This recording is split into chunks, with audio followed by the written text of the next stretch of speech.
한국어가 미래의 세계 언어라고 말도 안 되는 소리죠. MIT의 세계적 언어학권이자 마이클 양 교수는 단호했습니다. 강의실에서 한 학생이 한국어의 미래에 대해 묻자 그는 웃으며 말했죠. 한국어는 절대 국제어가 될 수 없어. 사용 인구도 적고 문법도 복잡하잖아. 강의실은 웅성였고 몇몇 학생들은 미소를 지었습니다. 그런데 서울에 도착한 순간 그의 신념은 송두리째 흔들렸습니다. MIT 최고 인재들이 한국어를 배우고 있었습니다. 글로벌 기업들이 영어 대신 한국어로 회의를 진행하고 있었습니다. 그리고 인공지능이 한국어를 더 선호한다는 놀라운 연구 결과까지. 한글이 디지털 시대에 가장 적합한 문자라고? 믿기 힘든 현실 속에서 그는 평생의 신념과 마주해야 했습니다. 그가 내린 최후의 선택은 과연 무엇이었을까요? 안녕하세요. 저는 MIT에서 언어학과 글로벌 커뮤니케이션을 연구하는 교수입니다. 보스턴의 차가운 겨울, 제 강의실은 항상 뜨거운 토론으로 가득 차 있었죠. 특히 미래의 언어라는 주제로 진행하는 세미나는 학생들의 열기로 언제나 후끈했습니다. 그날도 평소와 같았어요. 넓은 강의실, 200명이 넘는 학생들, 그리고 제 자신감 넘치는 목소리. 앞으로 50년 뒤에도 영어가 세계를 지배할 것입니다. 이건 단순한 예측이 아니라 확정된 미래죠. 강의실에 순간 정적이 흘렀습니다. 제 말에 동의하는 학생들도 있었지만 의문을 품는 눈빛도 보였어요. 손을 든 학생에게 마이크를 넘겼습니다. 교수님, 많은 전문가들이 중국어가 미래의 언어라고 예측하는데 어떻게 생각하세요? 질문이 나오자마자 빙그레 웃었습니다. 예상된 질문이었거든요. 중국어는 사용자 수는 많지만 글로벌 비즈니스와 학문 분야에서 표준이 되기엔 너무 복잡합니다. 발음, 문자, 어순 모두가요. 자신 있게 대답하자 학생들 사이에서 고개를 끄덕이는 모습이 보였죠. 또 다른 손이 올라갔습니다. 스페인어는요? 남미 전역과 유럽에서도 널리 쓰이고 있잖아요. 훌륭한 질문입니다. 스페인어는 확실히 성장하고 있지만 기술, 과학, 금융 분야에서 영어를 대체할 만한 전문 용어와 표현이 부족해요. 결국 글로벌 리더십은 언어의 실용성에서 나옵니다. 학생들의 얼굴에서 이해의 빛이 번졌습니다. 저는 계속해서 아랍어, 러시아어, 프랑스어에 대한 질문에도 명쾌하게 답변했죠. 모든 언어가 각자의 가치가 있지만 미래의 지배적 언어가 되기엔 한계가 있다고 설명했습니다. 그때였어요. 강의실 뒤쪽에서 한 아시아계 학생이 조용히 손을 들었습니다. 교수님, 한국어는 어떤가요? 순간 강의실에 웃음이 터졌습니다. 저도 참지 못하고 미소를 지었죠. 그 질문이 왜 우스웠냐고요? 한국어가 세계어라니 너무 황당했기 때문입니다. 한국어는 절대 국제어가 될 수 없습니다. 첫째, 사용자 수가 너무 적어요. 둘째, 문법이 너무 복잡하고, 셋째, 한국의 경제력이 아무리 성장해도 언어적 영향력을 갖기엔 역부족이죠. 단호하게 말하자 강의실은 다시 한번 웃음바다가 되었습니다. 질문한 학생의 얼굴이 붉어졌어요. 아마 한국계 학생이었던 것 같습니다. 그 학생의 표정이 왠지 마음에 걸렸지만 저는 계속해서 강의를 이어갔죠. 언어의 미래는 사용자 수, 경제력, 문화적 영향력, 학습 용이성에 달려 있습니다. 영어는 이 모든 요소에서 우위를 점하고 있어요. 강의를 마치고 연구실로 돌아오는 길 왠지 모를 불편함이 남았습니다. 한국어에 대한 질문을 받았을 때 강의실에 퍼진 그 조롱 섞인 웃음이 계속 머릿속에 맴돌았어요. 불편했지만 저는 제 주장이 객관적 사실에 기반한다고 확신했습니다. 세계 지도를 보세요. 한국은 작은 반도 국가에 불과합니다. 인구도 5천만 명 정도밖에 안 되잖아요. 어떻게 그런 나라의 언어가 영어를 대체할 수 있을까요? 연구실 책상에 앉아 다음 강의 자료를 준비하는데 갑자기 메일이 한 통 도착했습니다. 서울대학교에서 온 초청장이었어요. 글로벌 언어 트렌드에 관한 컨퍼런스의 연사로 초대한다는 내용이었습니다. 흥미로운 우연이네요. 오늘 강의에서 한국어를 언급했는데 바로 이런 초청장이 오다니. 잠시 고민했지만 수락하기로 했습니다. 어차피 제 주장을 더 널리 알릴 기회가 될 테니까요. 한국이라 한 번도 가본 적은 없지만 첨단 기술과 삼성, 현대 같은 기업으로 유명한 나라죠. 하지만 그게 언어의 미래와 무슨 관련이 있을까요? 아무리 경제적으로 성공해도 언어적 영향력은 완전히 다른 문제입니다. 창밖으로 보스턴의 풍경을 바라보며 생각했습니다. 한국에서의 강연, 재미있는 경험이 될 것 같네요. 그리고 제 이론을 더 견고하게 만들 증거도 찾을 수 있을 겁니다. 한국어가 국제어가 될 가능성? 말도 안 되는 소리죠. 그들에게 직접 설명해 주겠습니다. 초청장을 받은 지 일주일 며칠 후 MIT 언어학부 교수진 회의가 열렸습니다. 매월 진행되는 정기 모임이었죠. 우리는 최신 연구 동향을 공유하고 학과의 중요한 안건들을 논의했습니다. 보통은 지루한 행정적인 회의가 대부분이지만 그날은 달랐어요. 회의실에 들어서자 분위기가 심상치 않았습니다. 교수들이 작은 목소리로 무언가를 논의하고 있었죠. 제가 자리에 앉자 학과장 패트릭 교수가 회의를 시작했습니다. 오늘은 특별한 안건이 있습니다. 제이슨 교수가 흥미로운 연구 논문을 발견했다고 하는군요. 제이슨은 MIT에 온 지 3년 된 젊은 교수였어요. 컴퓨터 언어학과 AI를 연구하는 신진학자였습니다. 제이슨이 태블릿을 들고 일어났죠. 최근 스탠포드와 서울대가 공동으로 발표한 논문인데요.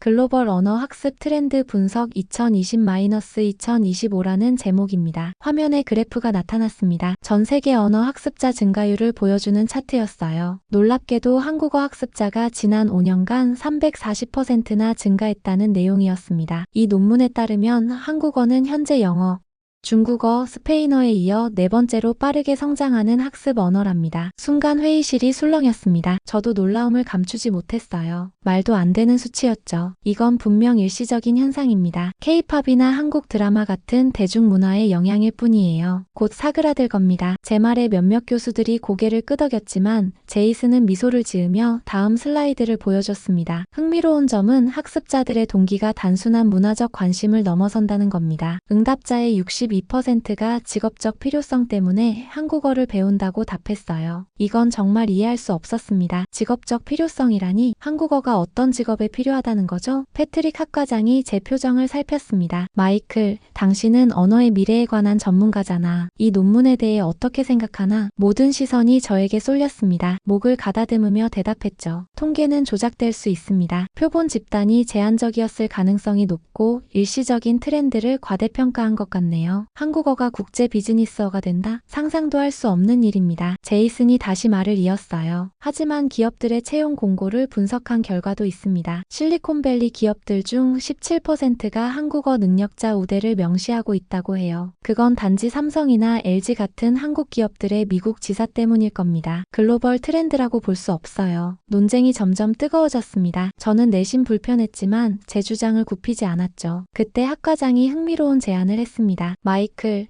다음 달에 서울대 컨퍼런스에 참석한다고 들었는데 이 기회에 논문의 주장을 직접 검증해보는 건 어떨까? 당신의 권위로 반박 논문을 쓴다면 학계에 큰 기여가 될 거야. 갑자기 회의실이 조용해졌습니다. 모두의 시선이 다시 저에게 꽂혔죠. 제 자존심이 솟구쳤어요. 이런 터무니없는 주장을 반박하는 것은 제 학문적 책임이기도 했습니다. 좋습니다. 직접 한국에 가서 이 논문이 허점을 밝혀내겠습니다. 한국어가 미래의 언어라니 말도 안 되는 소리죠. 회의가 끝나고 연구실로 돌아오는 길 마음이 복잡했습니다. 한편으로는 자신감이 넘쳤지만 다른 한편으로는 불안했어요. 만약 이 논문의 주장이 실제로 맞다면 아니 그럴 리 없습니다. 영어의 지위는 확고합니다. 책상에 앉아 한국 출장을 위한 준비를 시작했습니다. 서울에 대한 정보, 현지 대학들, 그리고 한국의 언어 정책까지 조사했죠. 화면을 보며 중얼거렸습니다. 한국어가 글로벌 언어라고? 내가 직접 가서 이 황당한 주장을 반박하겠어. 컴퓨터 화면에 서울의 야경이 반짝였습니다. 곧 그곳에서 제 이론을 증명할 테니까요. 그리고 MIT로 돌아와 당당하게 발표할 겁니다. 한국어는 결코 미래의 언어가 될 수 없다고요. 인천국제공항에 도착했을 때 저는 긴 비행의 피로로 지쳐 있었습니다. 12시간 넘게 날아온 끝에 드디어 한국 땅을 밟은 거죠. 그런데 공항에 들어서는 순간 예상치 못한 놀라움이 기다리고 있었어요. 이게 정말 공항이 맞나? 혼잣말처럼 중얼거렸습니다. 인천공항은 제가 지금까지 봐온 어떤 공항과도 달랐어요. 마치 미래에서 나온 것 같은 첨단 시설들이 눈앞에 펼쳐졌습니다. 무인 출입국 시스템, 로봇 안내원, 심지어 얼굴 인식만으로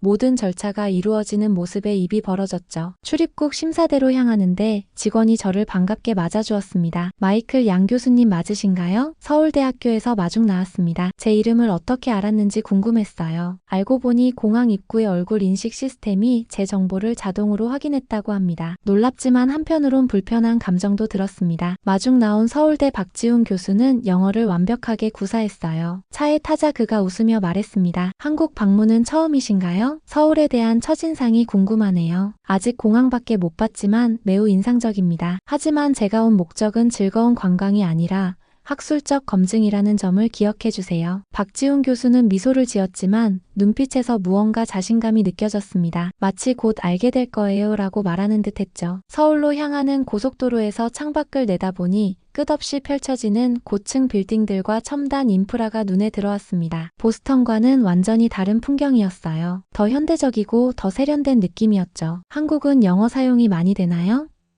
궁금해서 물었습니다. 박지훈 교수가 재미있다는 듯 웃었어요. 글쎄요, 직접 경험해 보시면 좋겠네요. 호텔에 도착한 후 잠시 휴식을 취했습니다. 방은 최첨단 기술로 가득했어요. 음성으로 제어되는 모든 시스템, 스마트 화장실, 심지어 침대의 경도까지 앱으로 조절할 수 있었죠. 이렇게까지 발전한 나라였나? 저도 모르게 감탄사가 나왔습니다. 하지만 곧 정신을 차렸어요. 기술적 발전과 언어적 영향력은 별개의 문제입니다. 미국도 세계 최고의 기술 강국이지만 그것이 영어의 지위를 만든 유일한 이유는 아니니까요. 저녁이 되어 TV를 켰습니다. 채널을 돌리다 우연히 글로벌 경제 포럼 생중계를 발견했어요. 세계 각국의 경제 지도자들이 모인 행사였죠. 그런데 놀라운 점은 많은 외국 연사들이 한국어로 발표를 시작한다는 것이었습니다. 미국 회사 CEO가 어눌하지만 한국어로 인사를 건네고 유럽의 경제학자가 한국어로 주요 포인트를 설명하는 모습에 충격을 받았어요. 영어 통역이 제공되긴 했지만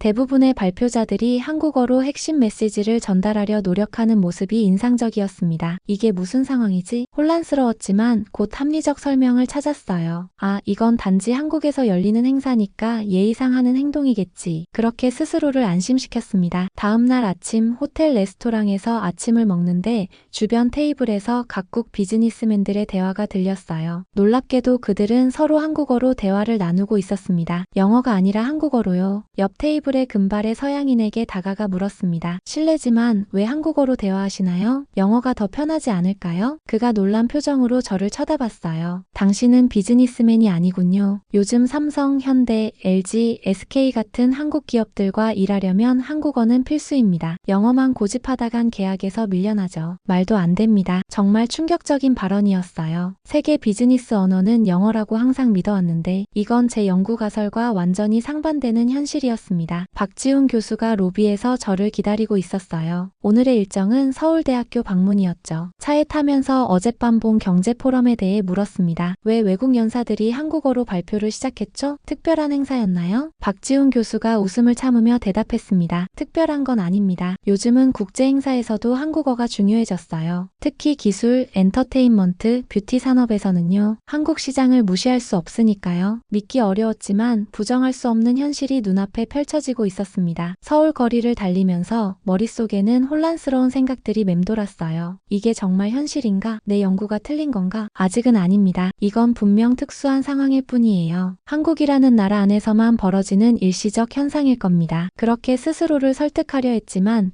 가슴 한구석에는 불안함이 자리 잡기 시작했습니다. 서울대학교 캠퍼스는 예상보다 훨씬 웅장했습니다. 현대적인 건물들과 아름다운 녹지가 어우러진 모습이 인상적이었죠. 박지훈 교수의 안내로 국제학부 건물에 들어서는데 갑자기 익숙한 목소리가 들려왔어요. 교수님, 여기서 뵐 줄이야. 고개를 돌리니 MIT에서 제 수업을 들었던 제임스와 에밀리였습니다. 둘 다 컴퓨터 공학과 최우수 학생들이었어요. 제임스, 에밀리, 너희가 여기서 뭐 하는 거지? 제임스가 웃으며 대답했습니다. 저희는 여기서 교환학생으로 공부하고 있어요. 벌써 6개월째죠. 한국어를 배우고 있어요, 교수님.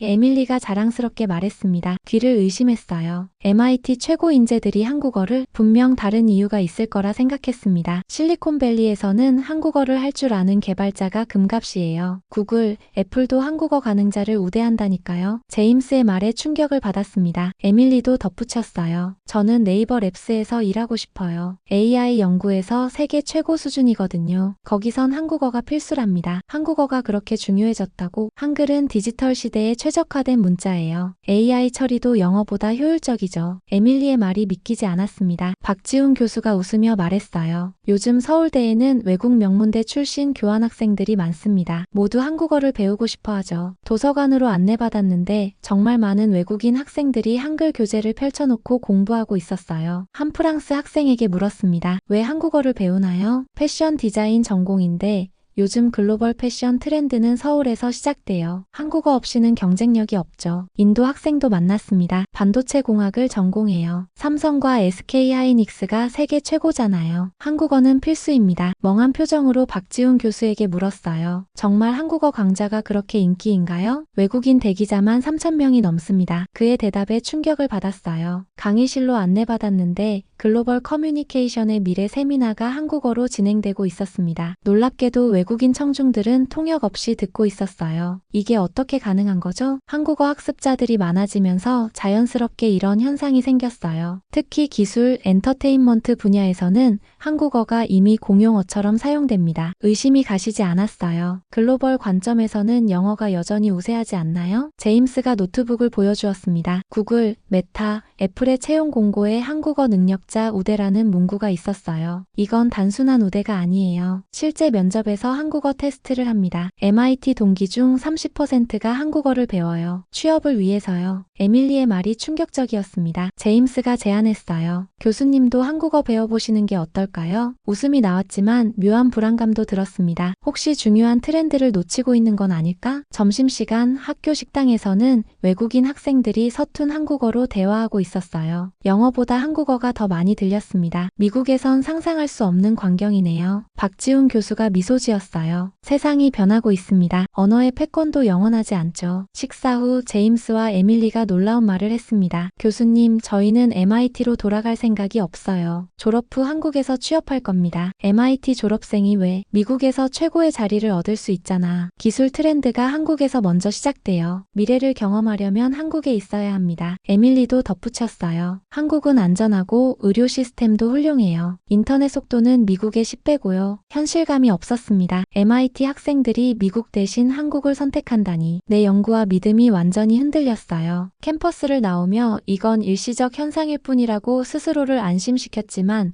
눈앞에 펼쳐진 현실은 분명했습니다. 한국어를 배우는 세계 각국의 학생들, 그리고 그들의 진지한 태도가 저를 혼란스럽게 했어요. 다음 날 아침 서울 강남으로 향했습니다. 삼성전자가 첫 방문지였어요. 한국 기업인이 당연히 한국어를 쓸 테고 외국인에겐 영어로 대응하겠죠. 그렇게 예상했습니다. 삼성 본사는 웅장했어요. 안내 데스크에서 직원이 영어로 맞이해 주었습니다. 마이클 양 교수님, 김민우 이사님이 곧 내려오실 거예요. 예상대로였어요. 김민우 이사도 영어로 인사했습니다. 마이클 교수님, 오늘 글로벌 전략팀을 보여드리겠습니다. 엘리베이터에서 안심했지만 곧 충격적인 광경을 목격했습니다. 글로벌 전략팀 사무실에서 다양한 인종의 직원들이 모두 한국어로 대화하고 있었어요. 이게 무슨? 김민우 이사가 설명했습니다. 저희 팀은 14개국 출신 직원들로 구성됐습니다. 모두 한국어로 업무를 진행해요. 왜 영어가 아닌가요? 국제 비즈니스 표준은 영어잖아요. 5년 전까지는 영어를 썼지만 본사와 해외 지사 간 의사소통이 한국어가 더 효율적이란 결론이 나왔어요. 그래서 정책을 바꿨죠. 해외 직원들에게 한국어를 강요한다고요? 김민우 이사가 웃었어요. 강요가 아닙니다. 지원자들이 넘쳐나요. 이제 삼성 입사의 경쟁력 중 하나가 한국어 능력이 됐거든요. 미국 출신 마케팅 담당자와 대화했습니다. 그는 스탠포드 MBA 출신이었어요. 왜 한국어를 배웠나요? 삼성의 의사결정 속도는 미국 기업의 2배예요. 모두가 한국어로 소통하니 번역 과정에서 생기는 지연이나 오해가 없어요. 다음은 네이버 본사였습니다. AI 연구센터에서는 세계 각국 연구원들이 한국어로 토론하고 있었어요. 발표 자료와 코드 주석까지 한국어였습니다. 이재원 박사가 설명했어요. 한글은 AI 언어 모델 개발에 장점이 있습니다. 논리적 구조가 명확해 알고리즘 처리가 효율적이에요. 영어보다 15% 빠르죠. 그런 연구 결과가 있나요? 그는 태블릿을 보여주었습니다. MIT, 스탠포드, 구글에서도 한글의 알고리즘적 우수성을 인정한 논문들이었어요. 한글은 디지털 환경에 최적화되어 있어요. 자음과 모음의 조합 방식이 컴퓨터 코딩 논리와 유사합니다. 칼텍 출신 미국인 연구원도 만났어요. 한국어를 배우고 나니 새로운 사고 방식이 열렸습니다. AI 연구에서는 한국어로 생각하는 게 더 효율적이더라고요. 현대자동차와 카카오도 방문했습니다. 모든 곳에서 글로벌 미팅은 한국어로 진행되고 있었어요. 카카오의 영국인 마케팅 책임자가 충격적인 말을 했습니다. 실리콘밸리에서도 한국어 가능자를 적극 채용 중이에요. 한국 기업들과의 협업이 늘어나면서요.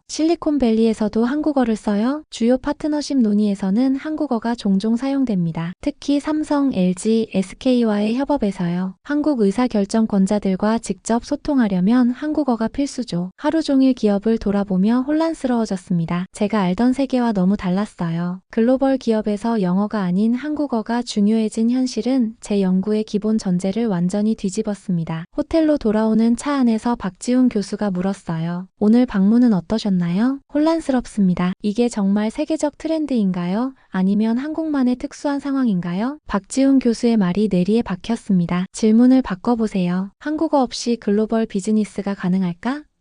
라고요. 이 질문이 저를 깊은 고민에 빠뜨렸습니다. 정말 한국어 없이 글로벌 비즈니스가 가능할까요? 불과 몇 년 전만 해도 당연히 그렇다고 대답했을 텐데 지금은 확신할 수 없게 됐습니다. 서울대학교 인공지능연구소로 향했습니다. 박지훈 교수가 AI와 한글의 상관관계 세미나를 준비했다고 했어요. 솔직히 어떻게 한글이 AI와 특별한 관계가 있다는 건지 의구심이 컸습니다. 연구소에 도착하자 MIT, 하버드, 스탠포드 학생들로 가득했어요. 앞자리엔 제임스와 에밀리도 있었죠. 이 세미나가 그렇게 유명한가요?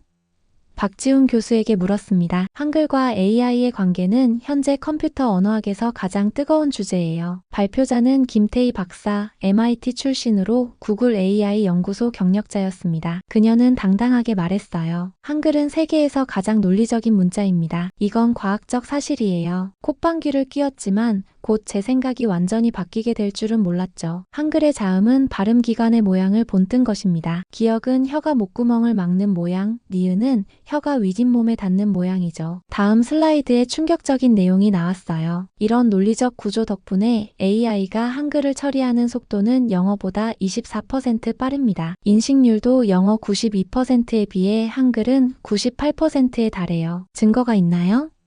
의심스러웠습니다. 김 박사는 두 컴퓨터로 실험을 보여줬어요. 같은 내용을 영어와 한글로 인식시켰는데 한글 처리가 확실히 빨랐습니다. 한글은 자음과 모음을 조합하는 특성이 있어요. 이 구조는 컴퓨터의 이진법과 유사합니다. 마치 컴퓨터를 위해 설계된 것 같죠. MIT 교수가 질문했어요. 중국어 같은 표의 문자가 이미지 인식에 더 유리하지 않나요? 개별 글자 인식에는 유리할 수 있지만 언어 모델과 자연어 처리에서는 한글이 압도적입니다. 모듈화된 구조 덕분이죠. 마지막 슬라이드는 충격적이었습니다. 세계 AI 연구소에서 한글 기반 알고리즘 채택률이 5년 사이 8배 증가했어요. 한글은 15세기에 만들어진 완벽한 인공 문자입니다. 21세기 디지털 시대에 가장 적합한 문자로 주목받고 있어요. 세미나가 끝나고 저는 멍한 상태였습니다. 반박할 수 없는 증거들이 제 고정관념을 무너뜨렸어요. 어떻게 생각하세요? 박지훈 교수가 물었어요. 충격적입니다. 언어학자인데 이런 연구 결과를 몰랐다니. 연구소 투어에서 한글 기반 코딩 언어가 눈길을 끌었어요. 한글의 논리적 구조를 활용한 프로그래밍 언어였습니다. 이게 정말 작동하나요? 파이썬보다 30% 효율적이에요. 특히 초보자가 배우기 쉽죠. 세계 여러 대학에서 채택 중입니다. 데모를 보니 한글 코드가 정말 직관적이고 간결했어요. 같은 기능 구현에 영어보다 코드 길이가 짧았습니다. 점심시간 MIT 졸업생 로버트가 말했어요. 저도 처음엔 의심했어요. 한국어를 배우면서 사고방식이 바뀌었습니다. 알고리즘 설계할 때 한국어로 생각하면 더 효율적이에요. 정말 한국어로 생각한다고? 네, 이상하지만 사실입니다. 한국어의 논리적 구조가 문제 해결 접근법에도 영향을 줘요. 식사 후 방문한 미래언어 연구소에서 이민호 교수가 설명했습니다. 글로벌 기업들은 AI 개발에 한국어를 적극 활용해요. 한국어로 기본 알고리즘을 설계한 후 다른 언어로 변환하는 방식을 채택하고 있죠. 그게 가능한가요? 가능할 뿐만 아니라 훨씬 효율적입니다. 구글, 마이크로소프트, 아마존 모두 한국어 전문가 팀을 운영 중이에요. 호텔로 돌아오며 거리의 한글 간판을 새롭게 바라봤습니다. 한글의 기하학적 아름다움, 논리적 구조가 다르게 느껴졌어요. 언어의 우수성은 역사나 사용자 수가 아니라 구조적 완성도에 있는 걸까? 노트북의 경험을 정리하며 생각했습니다. 한국어의 과학적 우수성, AI와의 관계, 이 모든 것이 제 연구 과정을 뒤흔들었어요. MIT로 돌아가 무슨 말을 해야 할지 막막했습니다. 한국어가 미래의 언어가 될 수 없다던 제 단언이 이제는 부끄럽게 느껴졌어요. 한국에서의 일주일이 마무리되고 보스턴으로 돌아오는 비행기에 몸을 실었습니다. 창밖으로 서울의 불빛이 점점 작아지는 것을 바라보며 이번 여행이 얼마나 제 세계관을 뒤흔들었는지 실감했어요. 출국장에서 박지훈 교수와 헤어질 때 그가 건넨 말이 계속 머릿속을 맴돌았습니다. 마이클 교수님, 세상은 우리가 인정하든 않든 계속 변합니다. 언어도 마찬가지죠. 긴 비행 동안 노트북을 펼쳐 지난 일주일의 경험을 정리했어요. 한국에서 본 것들은 제 고정관념을 완전히 깨버렸습니다. MIT 학생들이 한국어를 배우는 모습, 글로벌 기업들이 한국어를 비즈니스 언어로 채택하는 현상, 그리고 한글의 과학적 우수성까지. 보스턴에 도착하자마자 휴식도 취하지 않고 바로 연구실로 향했습니다. 제가 없는 동안 쌓인 이메일을 확인하는데 학과장의 메시지가 눈에 띄었어요. 마이클, 귀국하면 바로 연락 주게. 자네의 한국 방문에 관한 특별 강의를 준비해 주었으면 하네. 속으로 웃음이 났습니다. 내가 무슨 말을 해야 할까? 한국어가 미래의 언어가 될 수 있다고?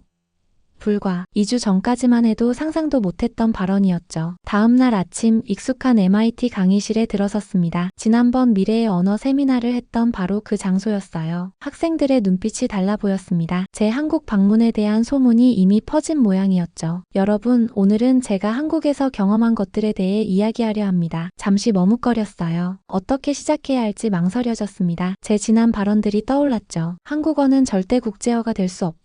라고 단언했던 제 모습이 부끄러웠습니다. 깊게 숨을 들이쉬고 말했어요. 여러분, 저는 중요한 깨달음을 얻었습니다. 언어의 미래는 우리가 생각했던 것과 다를 수 있어요. 학생들의 시선이 날카로워졌습니다. 특히 지난번 한국어에 대해 질문했던 한국계 학생의 눈빛이 인상적이었어요. 미래의 언어를 예측할 때 단순히 사용자 수나 현재의 경제력만 고려해선 안 됩니다. 언어 자체의 구조적 특성, 디지털 환경에서의 효율성도 중요한 요소죠. 슬라이드를 넘기며 한국에서 본 다양한 사례들을 보여주었습니다. MIT 학생들이 한국어를 배우는 모습, 삼성과 네이버에서 글로벌 인재들이 한국어로 소통하는 장면, 그리고 한글의 알고리즘적 우수성을 증명하는 데이터까지. 여러분, 한국어가 미래 언어가 될 가능성을 무시할 수 없습니다. 이 말을 하는 순간 강의실에 정적이 흘렀어요. 학생들의 표정이 다양했습니다. 놀란 얼굴, 의심스러운 눈빛, 그리고 흥미로워하는 모습까지. 질문 시간이 시작됐습니다. 처음 손을 든 학생은 경제학과 대학원생이었어요. 교수님, 그럼 영어의 지위는 어떻게 되나요? 정말 한국어가 대체할 수 있을까요? 완전한 대체가 아닌 공존이 될 수 있습니다. 특정 분야, 특히 기술, AI, 엔터테인먼트에서는 한국어의 중요성이 커질 거예요. 다음 질문자는 컴퓨터공학과 학생이었습니다. 저도 한국어를 배워야 할까요? 미소를 지었습니다. 그건 여러분의 선택이에요. 하지만 AI나 첨단 기술 분야에서 일하고 싶다면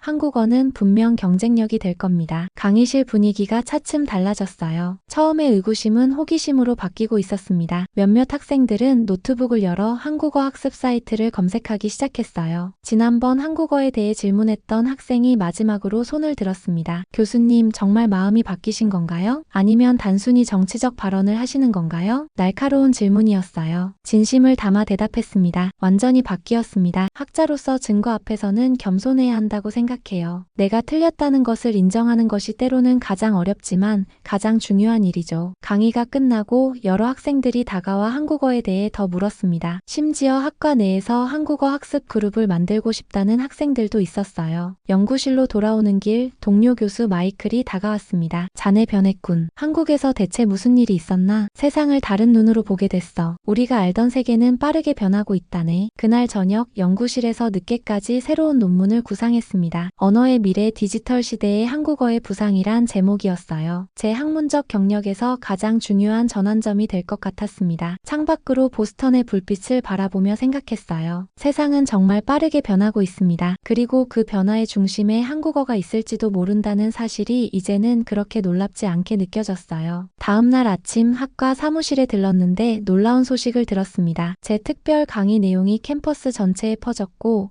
다른 학과에서도 초청 요청이 들어왔다는 거였죠. 심지어 하버드, 보스턴 대학에서도 연락이 왔다고 합니다. 학과장이 웃으며 말했어요. 자네 한국 방문이 큰 파장을 일으키고 있네. 학생들 사이에선 한국어 학습 붐이 일어나고 있다고 해. 의아했습니다. 그렇게 빨리요? MIT 학생들은 트렌드에 민감하지. 특히 미래의 취업과 연관된 일이라면 더욱 그렇고. 자네 강의를 들은 학생들이 온라인 한국어 강좌에 대거 등록했다더군. 마치 작은 혁명이 시작된 것 같았어요. 제가 그 변화의 촉매제 역할을 했다니 믿기지 않았습니다. 불과 2주 전 한국어는 결코 중요해지지 않을 것이라고 단언했던 저였는데 말이죠. MIT 캠퍼스에 한국어 열풍이 불기 시작한 지 한 달이 지났습니다. 제 연구실 앞에는 항상 학생들이 줄을 서 있었어요. 한국어와 미래 언어에 대한 질문을 하기 위해서였죠. 심지어 교수들까지 관심을 보이기 시작했습니다. 오늘은 특별한 날이었어요. 제가 한국에서 돌아온 후 쓴 논문, 언어의 미래 디지털 시대의 한국어의 부상이 학술지에 실리는 날이었습니다. 연구실에서 마지막 교정을 보고 있는데 데이빗 스미스 교수가 찾아왔어요. 마이클, 들어가도 될까? 데이빗은 제 오랜 경쟁자였습니다. 물론이지, 들어와. 의자를 가리키며 대답했어요. 데이빗이 불편한 표정으로 자리에 앉았습니다. 솔직히 말하겠네. 자네 논문이 발표되면 내 연구 방향이 크게 타격을 입을 걸세. 이해가 됐어요. 데이빗은 줄곧 영어만이 유일한 글로벌 언어라는 주장을 해왔으니까요. 데이빗, 이건 누구의 승리나 패배가 아니야. 학문적 발견이라네. 그는 잠시 침묵했다가 물었습니다. 정말 한국어가 그렇게 중요해질 거라 생각하나? 깊은 숨을 들이쉬고 답했어요. 언어는 단순한 소통 수단이 아니라 미래를 위한 도구야. 한국어의 구조적 우수성이 디지털 시대의 큰 강점이 될 수 있어. 데이빗은 고개를 천천히 끄덕였습니다. 연구 자료를 좀 공유해주겠나? 나도 살펴봐야겠어. 그가 떠난 후 창밖을 바라봤어요. 캠퍼스 잔디밭에서 학생들이 모여 한글 공부를 하고 있었습니다. 불과 2달 전만 해도 상상할 수 없었던 광경이었죠. 오후에는 학과 회의가 있었습니다. 주제는 언어학과 커리큘럼 개편이었어요. 학과장이 발표했습니다. 다음 학기부터 한국어 과정을 정규 과목으로 개설하려 합니다. 마이클 교수의 연구 결과를 토대로 언어학과 AI의 연계성을 강조하는 새로운 접근법을 시도할 겁니다. 교수들 사이에서 동의하는 목소리가 나왔어요. 이 변화가 너무 빨리 찾아온 것 같아 어리둥절했습니다. 회의가 끝나고 연구실로 돌아오는 길에 제임스와 에밀리를 마주쳤어요. 두 학생은 한국에서 돌아온 상태였습니다. 교수님, 보스턴에서 뵙게 되어 기쁩니다. 에밀리가 한국어로 인사했어요. 놀라움을 감추지 못했습니다. 너희들 한국어가 많이 늘었구나. 제임스가 웃으며 대답했어요. 한국에서 3개월 더 공부했거든요. 이제 기본 대화는 문제 없습니다. 그런데 너희는 왜 MIT로 돌아온 거지? 한국에서 취업하려 했잖아. 에밀리가 설명했습니다. 네, 그 계획은 그대로예요. 하지만 먼저 MIT에서 한국어 학습 커뮤니티를 만들고 싶었어요. 이미 50명 넘는 학생들이 참여하고 있죠. 제임스도 덧붙였어요. 또 교수님 논문을 직접 번역하고 싶었습니다. 한국 대학들에서도 많은 관심을 보이고 있어요. 두 학생과 헤어진 후 연구실에서 논문 최종본을 검토했습니다.